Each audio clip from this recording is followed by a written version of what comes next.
Okay. So sa Monday mga kamukil, bukas linggo kasi rest din natin.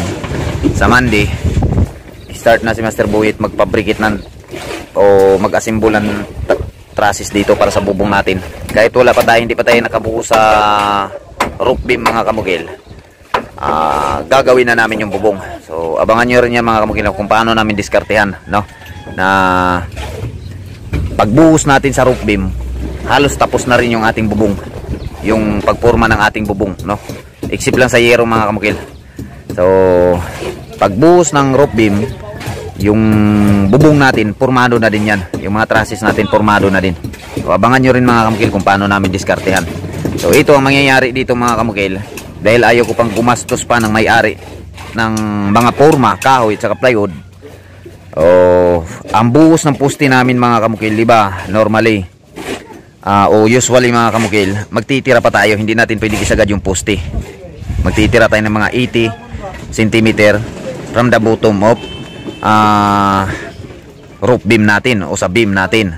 Yun yung usually o talagang literal na laging ginagawa nating mga construction worker. Pero ito sa amin mga kamukil, yung habol ko kasi mga kamukil, ayaw ko nang pabilihin ng forma yung may-ari ng bahay kasi alam kong malaki na yung gasto sa project na to. So bilang tulong na rin, ginagamit ko yung aking diskarte pamamaraan. So ganito yun mga kamukil. Bubuhusan namin, punuin namin itong poste lahat. Pagkatapos mapuno itong poste ngayon lahat, sa Lunes mga kamukil, tanggalin ko lahat ng forma ng poste. Itong mga forma sa poste mga kamukil, siya rin yung gagawin kong forma ng ating roof beam dito. Pusa, ididikit na lang namin siya sa konkretong poste na nabuhusan na natin. Ididikit na lang natin yung forma dyan. Yan, poste doon. O nabuhusan na yan, puno na yan. Ididikit na lang natin yung forma doon papunta dito, para itong mga forma sa poste magagamit din to, no? Kasi kung gawin natin yung nakagawayan natin mga kamukil, sumusunod lang tayo lagi kung ano yung proper, na wala namang mali mga kamukil. Ito diskarte ko lang to, nasa sa inyo, komento nyo na yan kung ano yung may comment nyo. So kung tibay lang din pag-uusapan, matibay din yan. So abangan nyo na lang, tutukan nyo mga kamukil. Ito kasi itong mga poste na to, mga forma, marami ito mga kamukil. Kaso lang pagdating sa baba kasi nung ginamit namin to, iba yung schedule sa beam, sa floor slab natin. So yung mga size at cut ng mga forma dito, mga kahoy, pagdating sa taas iba na rin, kasi yung forma o nakalagay sa plano na forma sa roof beam natin, iba rin yung mga size niya. Meron na wala, meron na dugtungan. So ganun yun. Kaya kung ano man yung mga gamit naming kahoy sa baba nung nagforma tayo mga kamukil, may mga iba doon na hindi na talaga siya pwedeng gamitin dito. So ganun yun. So nagkakaroon na kulang, kung tutuusin ko, kung gusto ko lang tamaan talaga yung may-ari, kung labor materials tayo dito, so pwede kong gawin yun. Kaso lang ayaw ko ng ganun mga kamukila. Tinitingnan ko rin yung sitwasyon ng may-ari. Kahit na pagpalagay natin mapera kasi nandun sa ibang bansa, so wala sa aking isip yan mga kamukil. Gusto ko rin tumulong. So yun yung naiabot sa isipan ko mga kamukil. Buhusan, punuin lahat ng poste. Pagka nabuhos lahat ng poste, sa Monday babaklasin lahat ng forma. Yun din yung aming ikakabit para gagawing forma ng ating roof beam dito sa second floor. Okay, so kung may mali man sa diskarte ko mga kamukil, mag-comment kayo at nang mapag-aralan ko rin sa susunod kong mga project. So basta sa ngayon mga kamukil, yan yung muna yung aking pinakaplano, no? And then kung tibay yung pag-uusapan mga kamukil, matibay din yan. Yung purpose lang kasi kung bakit hindi tayo hindi kailangan necessary punuin muna yung poste papuntang roof beam natin, kasi kag lumilindol mga kamukil, yung galaw kasi ng lindol, pansin nyo mga kamukil, pag may isang mataas na bagay, halimbawa yung puno ng nyug, mataas na siya, di ba? Pag mataas na siya, pag may umaakyat na tao or humahangin mga kamukil, yung hindi ka nakakakita na naputol yung nyug dun sa gitna. Wala ka talaga nakikita na nababali yung nyug o napuputol dahil sa lakas ng hangin dun sa gitna. Madalas talaga nangyayari mula sa pinakaulo niya, sa mga bunga niya, bababa lang siya ng kunti, dun siya mababali, no? Kung hindi man siya mababali mga kamukil, mabubuwal dun sa pinakapuno. Hindi talaga hindi ka makakakita na naputol siya sa pinakagitna. So ganun yung poste. Ganun yung poste ng ating bahay. Pag lumilindol mga kamukil, hindi po yung gitna yung namuimersa, hindi yung pinakagitna, kundi yung namuimersa is malapit dito. Imagine niyo yan na yung ulo ng ating o yung bunga ng ating ng nyug. Imagine niyo na itong poste mga kamukha. Yun yung bunga ng nyug. So kung pagpalagay natin ito yung nyug, malamang pag lumilindol, nandito siya banda mababali. O di kaya kung di siya diyan mababali, mabubuwal siya doon sa puno. So itong pinakagitna, hindi ito maepektuhan pag may lindol mga kamukila. So sunod-sunod lang to sa galaw.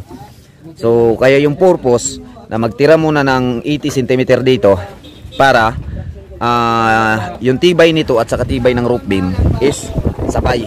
Yung pagbuhos niya, sabay. Yung strength na hinahanap natin, napibigay natin. Pero sa diskarte ko na to ng mga kamukil, ganun pa rin, no? Kasi palibot naman yung ating rope beam, naka cross beam tayo, lahat nakalaklak yung ating mga bakal, pati pagbuhos natin ito. So ganun pa rin, no? Kaya diniskarte ko na lang na hindi makakagastos ng forma yung may-ari.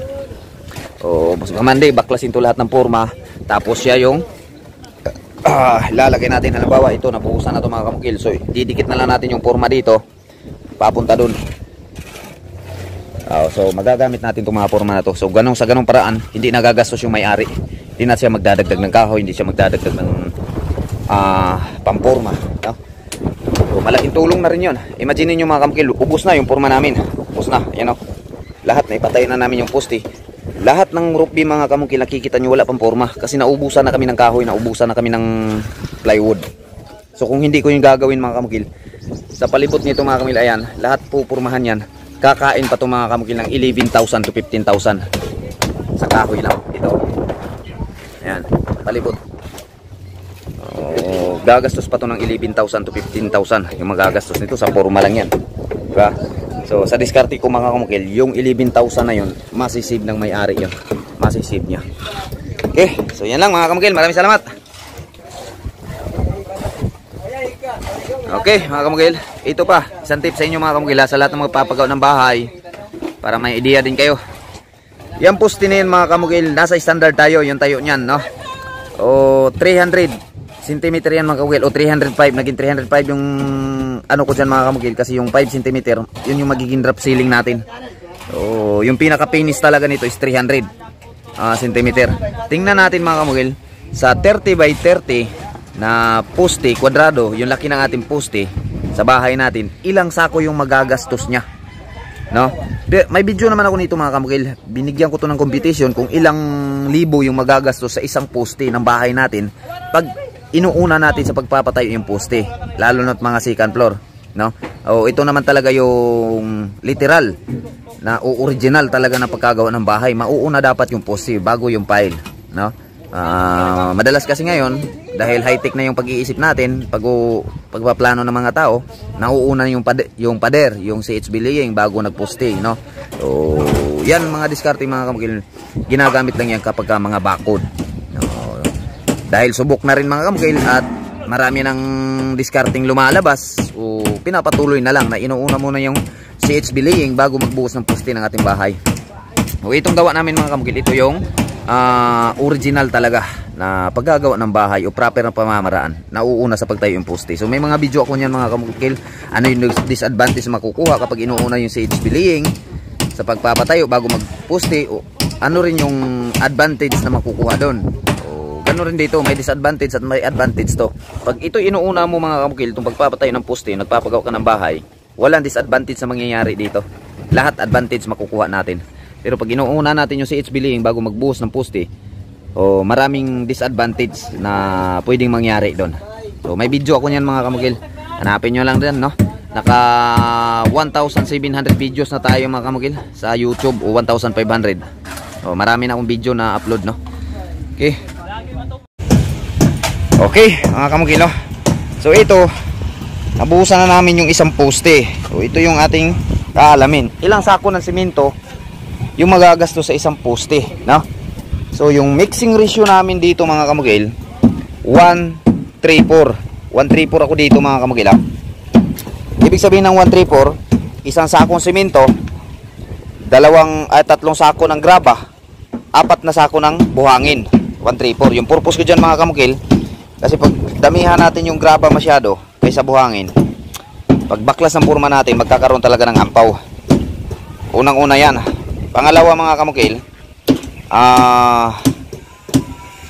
makikita natin sa purma natin, pagbaklas natin ng purma, lumilitaw talaga yung mga bato na sa gilid. So need nating i-plastering.